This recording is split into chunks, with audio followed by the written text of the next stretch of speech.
we are a country that was founded on Judeo-Christian principles, and we Right. have benefited from it a lot in a lot of different ways.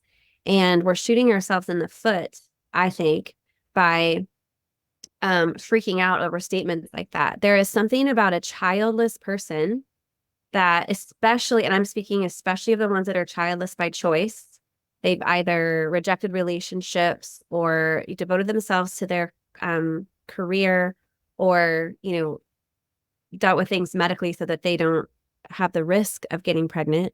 So those people that have chosen that, they've chosen something different for themselves. And there's just natural consequences for that. And a natural consequence is you don't know And how. that's none of your business. That is none of your business why somebody has decided for 10, 20, 30 years or for the rest of their life to never become a mother or never become a father. Or is it? Which is fine if you're going to live in the corporate world and like just, Yeah.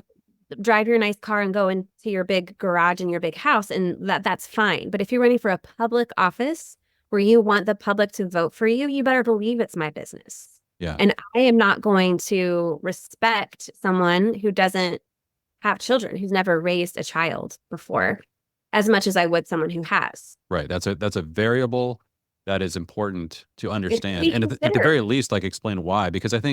I think that the reason that I'm suspicious of all the time when somebody chooses not to have a child is that they're finding ultimate meaning and purpose in the identity they're getting from their political position. Hmm. And again, this can happen just as easily for somebody who has children. Like this happens all the time. Sure. There's men who become Work obsessed with. politics. Mhm. Yes, they're it's a having a child doesn't mean that you automatically become this selfless person who is primarily trying to build a family and now is only voting for policies based on much more altruistic reasons that aren't related to their own identity. Like that doesn't give you a free pass, but it makes it so difficult to imagine a childless person doing that because that there's this empty spot that they have to fill. And so I would say the vast majority of people with children also are doing the same thing because in our culture, that's what we do. We promote from all of our childhood this idea that you're going to get your identity from your work.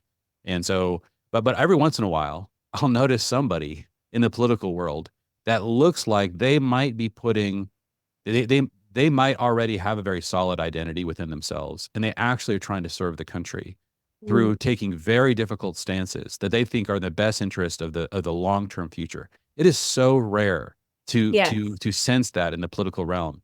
And so I think part of what we've done is we've just sort of capitulated to we're just going to be ruled over by people who are egomaniacs, who are trying to get whatever sort of some kind of bottomless hole in their heart filled through trying to fight for the top position because if anything's going to finally tell them that they're an amazing person and they're an achiever, it's going to be becoming president of the United States. Maybe that will silence that inner voice. So I just assume and we've known this, by the way, that when people like do basic personality tests on people that are in the highest level positions, the higher the level you go, the higher the percentage of self-centered narcissists are in those positions.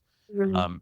And so I'm not necessarily trying to make an argument that there's one of the candidates is better than the other. We can get into Trump and all of the issues that he exhibits. The thing that I'm trying to understand, again, I'm not primarily trying to make a political argument. I think that this video could stand for years as a conversation around how do we handle the political arena when we start to ask family level questions of the candidates. And I've never heard this particular question be asked because I don't think that it's very normal in the modern era to have childless people running for top office. Right. And so this is the new question that I think needs to be explored. And I think that the left is incredibly offended by this. And one of the questions that's being asked, the level of offense, is part of what's happening that one party is becoming the party that's sort of anti-child and anti-family. Yeah. And I don't like that idea because I think that what we need is a robust left and right that are both principled in the way that they're approaching, but I think both are devolving into a baser version. And one of the elements that seems to be happening is that there's like, hey, if you want to care about family, when he says this about cat ladies, and I mean, that's a pretty offensive way to put it, but I also feel that one of the things that's occurred just demographically is that we've never seen this level of childlessness before. Yeah. It's becoming such an epidemic. There's a recent book that was written about the epidemic of unplanned childlessness, which means that 90% of women want to be mothers. Like they want to at some point in their life give birth to a child. And of those, and so the idea that you're choosing not to have a child is still a fairly rare thing. A lot of people choose not to have a child when they're 20, but to get to the time that you're 50 and to say, yeah, I never wanted to have a child, that number is actually less than 10%. And of those people, there is this enormous number of people that thought that they were going to have children, right? Mhm. The statistic that this guy in his book described, can't remember his name, but he said that if you get to 30 years old and you want to have a child, you have a less than 50% chance of ever having a child if you start to try to find a mate and have a child, because so much infertility is that oftentimes fertility, for women peaks at like 17, 18 years old. So if you wait till you're 30, or you wait till you're 30 to start looking for a mate, you find somebody at 34, 35, the chance that you're going to struggle with infertility is so high at that point. And so, yeah, this is a huge problem in our society.